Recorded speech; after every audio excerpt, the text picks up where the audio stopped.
You've got big projects to tackle, but your day gets swallowed up by repetitive tasks and constant inquiries.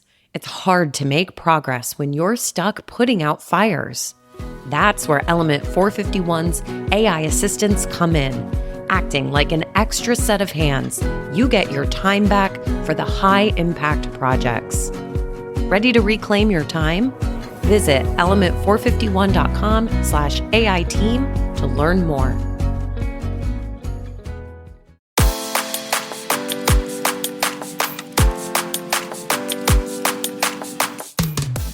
Hello, and welcome to Generation AI, the podcast where we demystify artificial intelligence in the world of higher education.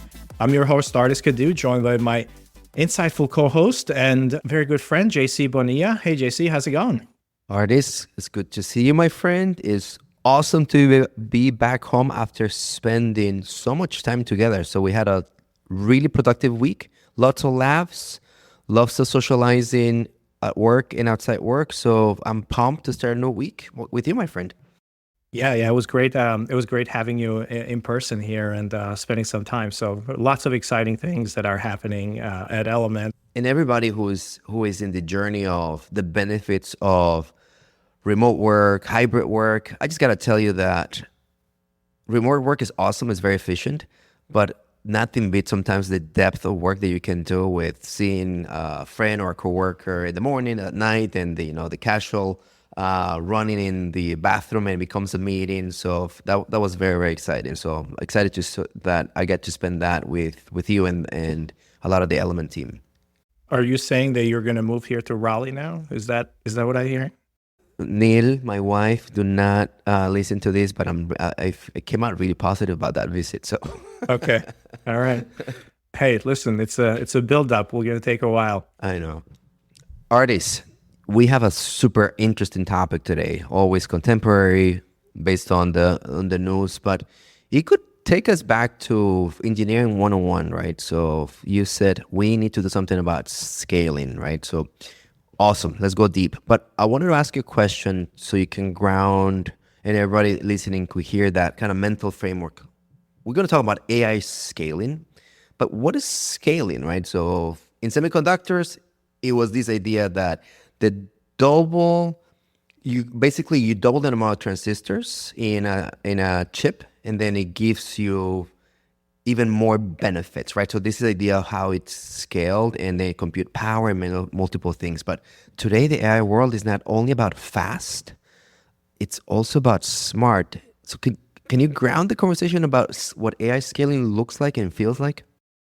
Yeah. So for a lot of us today, and this is very timely because there's been a few articles out there, and if there's been some news that we're going to ground this thing on, which is this idea that OpenAI and even Gemini and Google are slowing down the model advancements, right? The model advancement and the scaling of these models is slowing down. So we're going to kind of break that down today. What does that mean? And kind of what does it mean for us as consumers, and what does it mean for us as builders and some of these technologies? When we think about AI advancement and the scaling part, to the venture founder, VC companies, or like the people who are funding this stuff, or the companies that are building it, it means a lot of different things, all right? How do they scale data centers? How do they scale compute in order to do training and all that stuff? Mm-hmm. But to the human, to us, the way that we get the benefit of these large language models is around the work that they're able to do, right? Like I can give GPT-4 a task and it can complete that task for me in just a matter of seconds, right? So when we think about the scaling of AI, we think about, like, we're talking today, like, how intelligent are these models and these AIs? Like, how good are they at completing tasks? And the scaling component, or how we should think about it, is in terms of how fast can they accomplish certain tasks. So can they accomplish it in 5 seconds as we give it something back and then get it, in 5 seconds? Can they accomplish it in 5 minutes, right? So they need about 5 minutes to accomplish that task. Can they accomplish it in 5 hours? Can they do work that's the equivalent of 5 hours, right? Or can they do it in 5 days? Or we can even go even further. Like, can we do it in months? Like or weeks, 5 weeks, for example, right? So if we look at the amount or the smarts or the amount of work that these models are able to do at one specific time based on the task that we're given, that is the scaling part. And right now, we do not have models that can go back and come back in 5 hours and do work for the equivalent work of 5 hours. How we explain that is we match it with human counterparts, right? The smarts that it requires for 5 hours. The trade-in is human IQ, right? Exactly. The currency, yeah. Exactly. So if you have a very, very sophisticated, like a very hard problem, somebody can go in, let's say putting a campaign together or doing something that's very sophisticated, you can hand it off to a human in 5 hours, they can come back and accomplish that task. And right now, where we are today, we believe that we're in this idea where models are as good as you can accomplish, like the 5-minute task, no problem. We got that. Anything that we can do in 5 minutes, the AI can do right away and can reason. Anything 5 hours, I believe we're already there with that one. So tasks that can take 5 hours for a human, from writing a campaign to thinking about, how do we put a marketing campaign together, to, going ahead and doing research and putting, that research together. 5 hours, no problem. I don't know how you think about this. Are we at the 5-day yet or not? But today we're going to be kind of going deeper into how the market and where we are, all these different research labs, how they're thinking about their next level. And what does it take, and what's the foundational components of scaling this AI, right? Because if we look at it from the capabilities, that's very different. That's how we measure it. Now we're going to go deeper and demystify that for you, and what does that mean? Love it. So to summarize what you're saying, we're going to be looking at the lens of scaling through the lens of smartness. That's our currency today. And a classical example to bring it home, JC's life, is I asked my 3-year-old to literally tell us what he wants for Christmas. And it's literally the last movie from yesterday. And then he says, I want that sword, right? So he basically solved the problem really, really quick. Whereas on the opposite end of the spectrum, I can ask basically an expert on shopping, what should I bring? And then all the permutations of, what the child safety is and the budget that I have and the sophistication comes in a task that could have taken months to be done could actually be solved very, very quickly should the laws of scaling have it applied. So with that mindset, Ardis, the basics of scaling, should we basically start with that? What are the fundamentals and what are the laws of scaling that we're talking about here and how they apply to AI? Yeah. So when we think about scaling, kind of this models, we talk about how smart they are. And when we talk about how smart they are, there's benchmarks. There's all of these benchmarks. So for a lot of us, you probably have seen MMLU and coding benchmarks and how smart it is against solving AP type questions, how smart it is against solving the LSATs and all of these different, right? So we need benchmarks. Always feels like human benchmarks, Yes. right? We try to humanize it, right? Exactly. So we need these benchmarks, and some models are better than others. And essentially, the goal here is we want to get to that 100% of all these benchmarks, right? And again, we can talk more about it, but that's the goal. That's the scaling part of the reasoning and the smartness, is trying to get these benchmarks as high as possible. And that's how models are competing against each other, against how smart they are. And when you think about that, we have really like large model sizes that go into account. It's like, how smart are the largest models that we produce? So size.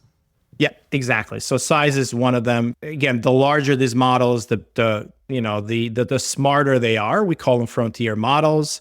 Like we talk about the volume of data that have been trained, right? So, and then, essentially how long have they been trained for, like the compute that they have been trained. Because the way that it works is essentially you can, when you're training these models, you're feeding it a whole bunch of data, and then you can use compute to say, okay, give me an approximation of something, right? But the more compute, the more and more compute you put into it, the better that approximation gets, right? So the idea here around scaling and what everybody talks about in this and the reasoning of this or the scaling on these models is the more compute that we put in and the more data, like let's say that we have ingested all this, all the data that's available in the internet and a whole bunch of different sources, but the more compute we put towards it, the better these models become at reasoning through and creating new connections and so on and so forth. So that is a huge, huge theory that the largest labs have put together. They're throwing a lot more compute, which is costing hundreds of millions of dollars to run these things once, right? And the compute is the only scaling factor. So throw more compute at them, make bigger and better models, right? And that has been for the past, few years, that has been the trajectory. More compute, bigger, better models. So that's the correlation between model size, more compute, and the data that you put into it, right? Those are the three variables there. So the Holy Trinity or this triad, if you like a different example, it's the relationship of model size, the data, and compute power. And it's really, really important to understand that it's just not making things bigger. So, fine, I have unlimited resources, so I'm going to put all the compute unless the data and the model size have met that sophistication and compute power, right? The scaling loss will not come in. So I like the word that you say correlation because it indicates that things need to move together in a way to achieve these aspects. Because else in a scaling loss, whether it's AI or any type of engineering, you end up with diminishing returns. So, oh my gosh, I just use all the data, but I do not have a model that can basically handle the number of parameters, right? Or shoot, I just use I have the biggest model, I have all the data set, but it takes the energy of Argentina to power that, right? So this is kind of where it's at. Love that. Yeah, we're also talking about capabilities, right? So when we talk about, like we started by talking capabilities, so we're going to measure it against capabilities. So we went from GPT 3.5, if you remember that, to GPT-4, and the reasoning or the smartness of those models was about 10 times as much. So GPT-4 beat GPT 3.5 by 10x on a lot of these different things, right? And it blew out the benchmarks. So now when we talk about what's the next generation of models, like we're spending the equivalent, or these companies are spending the equivalent of double or triple or quadruple the amount of energy, compute power and data, and they're not necessarily getting 10x. They're getting maybe one time or 50% or 100% better, but they're not getting the exponential increase in better capabilities, better reasoning capabilities, and better model smartness. And that has been showing up in the news recently, that there is this question mark around that, like this diminishing return. Like it doesn't matter if you put in double or triple the resources, you're not going to get quadruple or even more. You're going to get 50% better model, right? So that's kind of what we're talking about here, that the slowdown is happening. So Ardis, can we actually unpack a little bit more of that? So what happens when this scaling loss triage takes place? If you were to see them as roadblocks, right? The companies are building and they hit some of these roadblocks. So you already covered the first one, diminishing returns. What else? There's other things that I can think about, obviously, right? On, oh my gosh, the loss of scalability, the balance of the triage is not taking place. What else is there? Yeah, so data scarcity is a really big one. So these models learn from the amount of data and what kind of data that we have. So one of those pressing issues right now is scarcity of high quality training data. Not necessarily just more data, but high quality training. So historically, these LLMs have relied on the vast freely available online content. However, as these models have grown larger, they're exhausted all that data. So they need a lot more available data. And companies are now struggling to find these fresh sources of high quality human-made data, right? The conversation that happens on many social networks us nerds hanging out, right? It's that, oh my gosh, they ingested all the internet. They finished the internet. It's literally some of the things that we use. And it's been fascinating to hear sometimes when this information leaks that OpenAI and organizations like that are talking to publishers and making deals, right? Because data scarcity is real, right? Yeah. What else comes to mind? And where this becomes interesting, JC, is so we now have very good models of our public information out there. Public information is all ingested, but where we don't have very good data, like models that can reason in this very good areas, is domain specific content that is usually not public, right? So think about coding, like coding example, like coding is a huge area where these models get really good at, and they're able to code and replicate and build, write a lot of code. But that is an area where they're hitting some diminishing return. So it doesn't matter how much more compute you put at it, you just need higher quality examples, human coding that's been done in order, and you don't have that because there's only so much open source software out there, right? So you don't have access to these other pieces. And the vertical domain specific stuff. Think about health, like proteins folding, or think about health data, or think about data that is, only the government has, right? So all of these data sources or these vertical specific domains, we just don't have that. In higher education, for example, we might have learning outcome data. So if we're building these large language models to mimic a teacher, like we need to ingest all of the grading and all of the, all of the lessons from a lot of different teachers and professors in specific, areas, and feed it in. That's usually not public. That is behind an LMS, or that's behind a key. So these models can get really good, but they can't get really, really, really good as just like a professor who's teaching some, incredible art history, or that's teaching, for example, like AI in Stanford, or even one of our institutions that we work with, right? Maybe what we can do here is that, sure, all these problems are there, so fine, I'm going to buy the data. I'm just because they're going to start throwing costs and computational power at this. So can you unpack a little bit of the roadblocks on that? It's not, fine, if I don't have these people, if I don't have these resources, I'm just going to resource it. So talk about the cost and the computational aspects, limits, right? And how it feels as a roadblock when we, quote unquote, say it takes the energy of Argentina to power these models. Yeah, the cost is skyrocketing right now. So training the state-of-the-art models can cost hundreds of millions of dollars. And projections really suggest that future models will cost billions, right? So it essentially raises kind of this, yeah. It's like the billions of dollars to train this really large models. And is the investment in that justified, right? Is the investment in that? And of course, there's a lot of pieces that go into it, like the data sourcing and and how you how much compute, and then the that goes together with the computational limits or computing, right? So as models grow larger, they require exponential more computational power, right? So again, this has led to this idea of energy consumption and hardware limitations.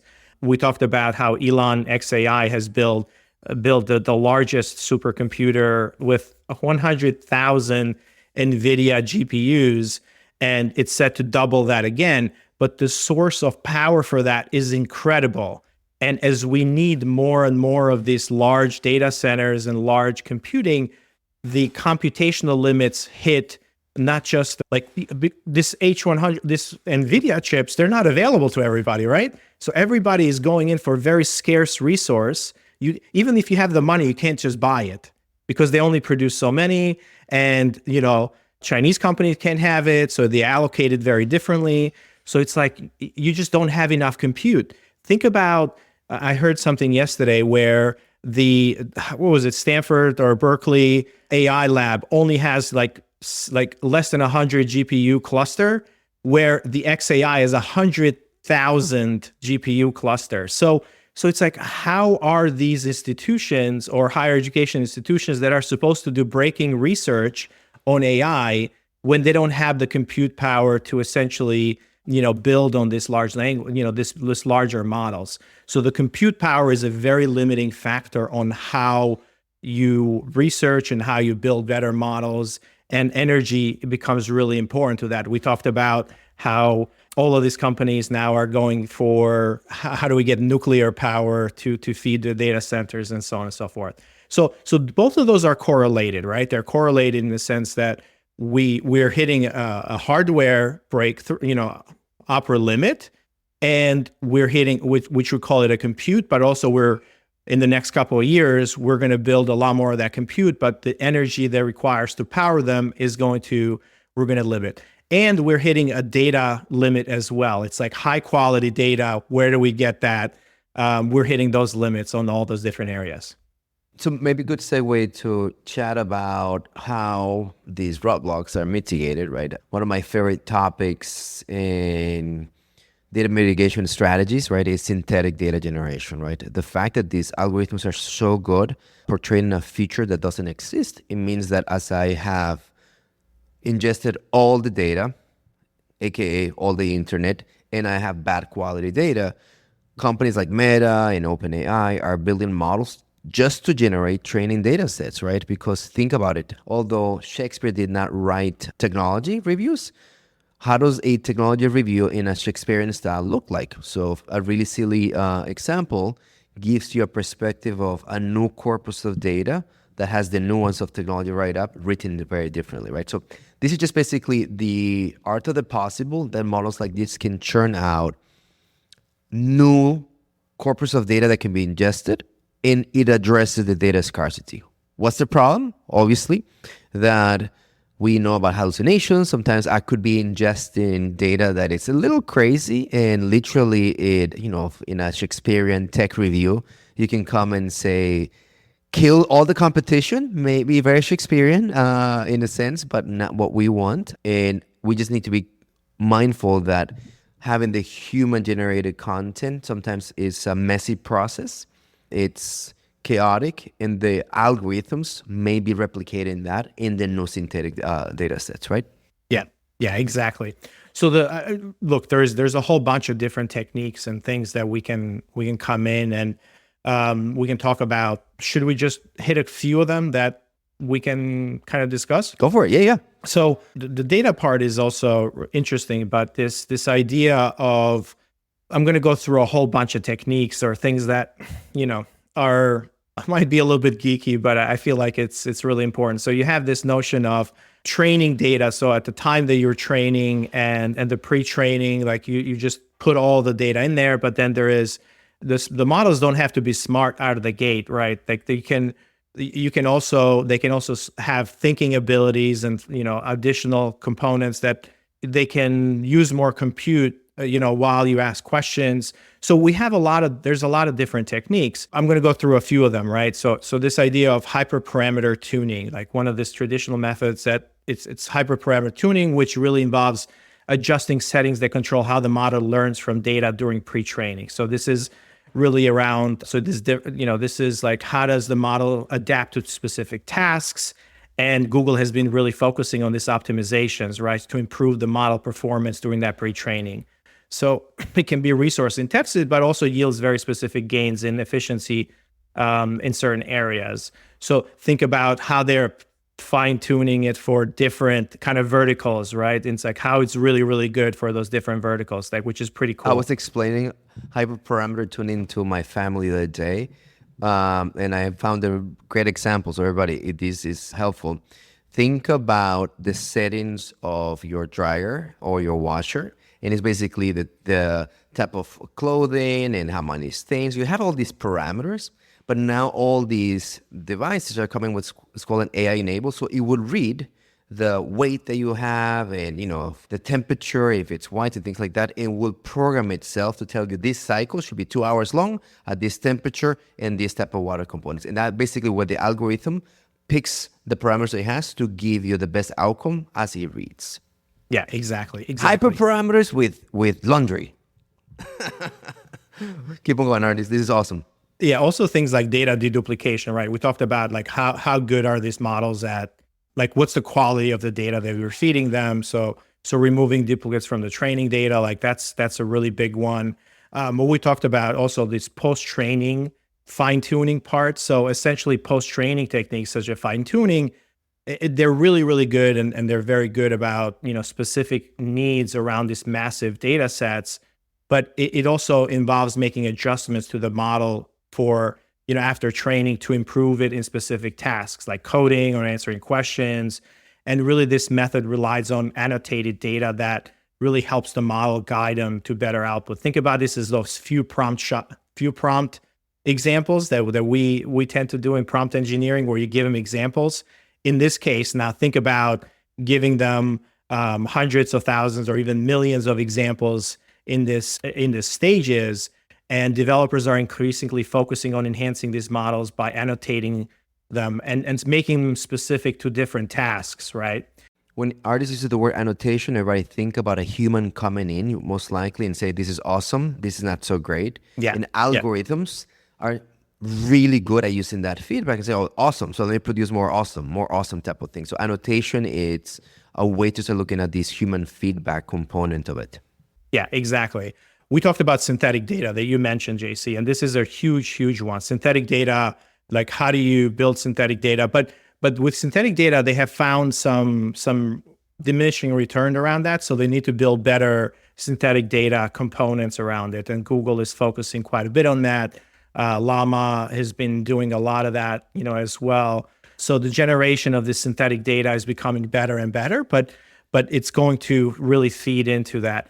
The ones that I'm most exciting about is this idea of test time compute and reasoning. So if this direction is focusing on, for example, reasoning capabilities during the test time compute, like this idea that it's, when you ask for a question, it's actually going and reasoning through. So both OpenAI and Google are working on models that allocate more computational resources during inference. So what we're talking about, inference is the model is trained, but you ask it a question, and then the model starts thinking through it, and it generates answers, and it starts kind of going through the process of internal reasoning. So this is where I find it, that's more exciting, because OpenAI's model, the O1 model, it's exactly based on this technique, right?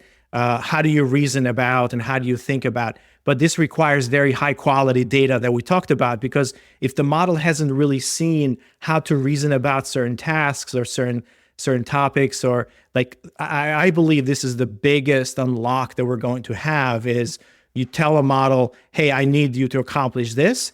And then it starts thinking behind the scenes and tries everything. And then it gives you back something with the reasoning steps. That's huge. I was just in a meeting with Ardis, and I used the word, Ardis, we just need to basically introduce these other verticals. Problem solved. I gave him an answer. And Ardis is like, what are you talking about? Can you tell me what a vertical is, right? So in a way, Ardis is asking me, where are you coming from? Can you expand on this, right? And this is basically what reasoning is starting to crack. This idea that we're exposing components that go in the models, and it tell you how it went through that decision process. And to your point about scaling and smartness and time, it's thinking longer, right? So the output, vertical, very sweet, very quick. I gave it to you in 2 seconds. But me walking you through what I meant with that, where I'm coming from, 5 minutes later, okay, you're like, okay, that makes sense. Let's move on, right? So that's literally what's starting to happen on these reasoning next frontier models type of thing. Yeah, exactly. And this is really, really exciting, JC, because this, like when we talk about diminishing returns, now you remember all of that compute that you need in order to train that model, like billions of dollars and so on and so forth. Well, think about, like, all those models are getting trained to be very generalist, right? To have answers, or to be really Einsteins on every possible, vertical that exists. Topic, right? subject area, you name it. Exactly. So if you take that and you say, no, I really want you to be. That's not generalist. That's sophistication across all those. But where are you going with this? Smarts, yeah. But if I move Einstein and say, you're very, very smart and you have very great capabilities, but you know what? I'm going to move you to, let's say, solving marketing attribution problems or marketing problems. Now he comes into this vertical that knows nothing about that vertical.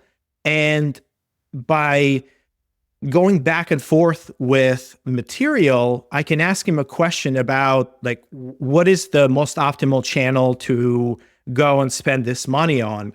And he's going to go in, and the way that you tackle those problems are this chain of reasoning problems or this compute. So let's say the Einstein is already built. Like we spend millions of dollars to make something that's really smart. And now we apply it to an area where like it hasn't really seen a lot of that before, but it's reasoning about how to solve this different problem in a different vertical. And it can go through iterations. So it can ingest data. It can say, okay, let's break the problem down. What are the possible options? So it does all this reasoning, right? And that is the unlock here. Yeah, there's something really interesting that you mentioned here, and I want to tell a 30-second story to bring it back to Einstein doing marketing. One of the important things that I was very lucky on when I had an unlock on higher education is when I was thinking about how do you do concierge kind of VIP level that it was needed. I found the unlock in the cruise industry that I was just by any chance booking a cruise for me and my parents. So what they did there is like, oh my gosh, that's gold. Lift it out of there and put it there. My training as a higher education professional and expert didn't get me into the cruise industry, hospitality management type of thing. So that is really powerful because what Ardis is saying is, you marketing folks, we're not saying that you're not sophisticated. What we're saying is that you have been solving problems out of marketing. And as such, the outcomes of your problems tend to look like marketing, learning and theory. So imagine when someone with quantum physics comes in and says like, this is how I would solve this problem. That perspective, that approach, it could be such an unlock. Why? Because marketing folks, we think in channels and outcomes in a very classical marketing driven way, which is called MMMs. And all of a sudden, this person would come in and says, you know what? I would do this differently. And that solution, that unlock, huge promise. Exactly. And now we don't have to think about, spending all that energy, but the energy and the time so now if we have new problems, we know that we don't have to pre-bake it in there. They have the answers pre-baked in the model. We can do it outside. So this unlocks a lot of things for us, JC, because what's really exciting about these O1 models that OpenAI has produced together is the idea of how can we take these reasoning engines and apply to a vertical specific case in higher education or in marketing, in like student engagement. Like we can now take these and say, okay, here's an example of, here's all the context that goes into how to communicate to a student or what's the next best possible thing to nudge this student along. And by the way, here's all the context, and think through this really, really hard problem and decompose it and break it down and give us a reasoning engine. We're testing a lot of these with our fraud detection algorithms that we put out at Element, right? So the on-time inference, we essentially using this model to do the reasoning. So we feed it and we say, here's what the behavior looks like for this application, right? We feed it the time between submissions. We feed it where it's coming from. We feed it a lot of different things that are very, very good signals. And they're not just signals, but also there's a lot more context around that. And if a human were to look at this, it can make certain inferences between them and kind of figure it out, but the permutations can be massive. So rather than building our own custom kind of predictive model around it, because that data can change instantaneously, right? Once you build that predictive model, it's locked in. Then you have to retrain it and retrain it and retrain it. Our approach is now, let's use this real-time, inference time reasoning so we can get a very good reasoning on all these different contexts on application on, is this a potential fraud application? And let us know how you think about it, right? So now we get both the remember that predictive modeling was becoming like more and more of a black box and less explainable. Well, the unlock for us has been, wow, we can use this really large models like the O1 model to reason about how do you get this answer. And the results have been incredible in terms of like how, and of course, this is a little bit of secret sauce that we're explaining right now, but moving the compute from building the model and then getting the insights to now just giving them variables afterwards and telling it to reason about on how to get that, which is incredible. All right. So enough about this. This is very exciting. It's an area where I'm so excited that we have that O1, and that's in preview right now. It's going to become available for larger use, and it's going to get better and better. But that's for us, like the use cases that we want to do, that has unlocked a lot of things for us in here for sure. Indeed, my friend. Ardis, we're approaching our 40th minute mark. How do we want to wrap this up? There's so many things that I love to go deeper here. There's perspectives on what your counterparts, just kind of give us a perspective of Element. There's perspective of other counterparts and how they're thinking about this. How do you want to wrap this up? Because we can go technical or we can keep on doing what you just did here. Look, there is a lot of folks are thinking about these problems in quite a bit. Maybe I'll have three camps in here, right? So you have the OpenAI camp and maybe the Google camp, where OpenAI is emphasizing how these models think rather than just making them larger. And that's, I'm really excited about that camp. So introducing this idea of test time compute and how it works. When you think about Google has done that, but also Google has doubled down on the multimodal capabilities of these models. So they've done a lot of work about the multimodal capabilities. As you go a little bit further than that, Google has also have done a lot of work around domain-specific models. So that's how they're breaking through, where Google's models are really, really good about the like alpha code or alpha, the protein folding stuff, right?